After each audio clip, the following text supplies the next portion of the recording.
ଦଉଛୁ ଅର୍ଥାତ୍ ଆମେ ପିକନିକ୍ କରୁଛେ, ଆମେ ଭୋଜିଭାତ କରୁଛେ, ଛୋଟ ବଡ଼ ଜିନିଷ ପଲିଥିନ୍ ଆଣୁଛେ ବା ପାଣି ବୋତଲ ଆଣୁଛେ, ପକେଇ ଦେଇକି ଏଠି ପଳଉଛେ, ତ ଆମେ ତାକୁ ରିୟୁଜେବଲ୍ କରିପାରିବା। ତା ବ୍ୟବସ୍ଥା ମଧ୍ୟ ଯୋଉଟାକି ସାର୍ମାନେ ଆଲୋଚନା କରୁଥିଲେ ଆମର ଗ୍ରାମବାସୀମାନଙ୍କ ସହିତ, କେମିତି ତାକୁ ରିୟୁଜ୍ କରାଯିବ, ଡଷ୍ଟବିନ୍ ବ୍ୟବସ୍ଥା କରାଯିବ, ତା ସହିତ କେମିତି ସୁରକ୍ଷା ମଧ୍ୟ ଆଲୋଚନା କରୁଥିଲେ। ତ ଆମେ ଯାହା ବ୍ୟବହାର କରିବା, ଆଉ ତ ପ୍ଲାଷ୍ଟିକ୍ ତ କମେଇବା ଚେଷ୍ଟା କରିବା, ତଥାପି ଯେତିକି ଆମେ ଆମର ପାଣି ବୋତଲଟେ ଆଣୁଛେ ତାକୁ ରିୟୁଜ୍ କରିବାକୁ ଚେଷ୍ଟା କରିବା, ବା ପଲିଥିନ୍ ଯଦି ଆମେ କିଛି ଆଣିଛେ ତାକୁ ଆମେ ଡଷ୍ଟବିନ୍ରେ ପକେଇଲେ ତାର ଠିକ୍ ଜାଗାରେ ତାକି ଆଉଥରେ ପୁଣି ପୁନର୍ବ୍ୟବହାର ହୋଇପାରିବ, ଯାହାକି ପରିବେଶ ପ୍ରଦୂଷଣ କିଛି ମାତ୍ରାରେ କମିପାରିବ।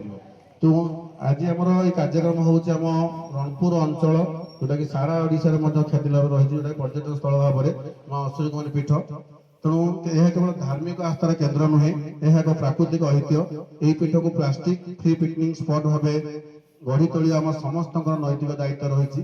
ଆମେ ତ ପିଲାଙ୍କୁ ସଚେତନ କରାଇବୁ, ସେମାନେ କେମିତି ଆଗାମୀ ଦିନରେ ଏ କାମରୁ ନିବୃତ୍ତ ରହିବେ, ପ୍ଲାଷ୍ଟିକ୍ ବ୍ୟବହାର କେମିତି କମେଇବେ ତା ପାଇଁ ଆଲୋଚନା କରିବୁ। କିନ୍ତୁ ମୁଖ୍ୟ ଭୂମିକା ରହିଛି ଏହି ଅଞ୍ଚଳର ଗ୍ରାମବାସୀ ମାନଙ୍କର। ଏଇ ଜାଗାଟା ଯୋଉ ଗାଁରେ ଯାଉଛି ବା ଯୋଉମାନେ ପ୍ରତ୍ୟକ୍ଷ ଦାୟିତ୍ୱରେ ଅଛନ୍ତି ସେମାନେ ହିଁ କରିବେ।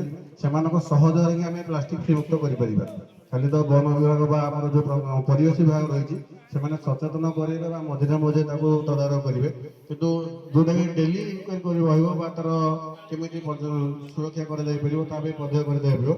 ଆଜି ଯୋଉ କମିଟି ଅଛି ଏଠି କମିଟି ଏବଂ ଗ୍ରାମବାସୀଙ୍କ ସହଯୋଗ କରିପାରିବା, ସମସ୍ତେ ନିହାତି ଭାବରେ ସହଯୋଗ ରଖିବେ ବୋଲି ଆମେ ଆଶା ରଖୁଛୁ। ଏବଂ ଆମେ ଯେହେତୁ ମୁଁ ମଧ୍ୟ ଯେହେତୁ ମୁଁ ମଧ୍ୟ ଏଠି ନିହାତି ଭାବରେ ସହଯୋଗ ରଖିବି ଏବଂ ଆମେ ସମସ୍ତେ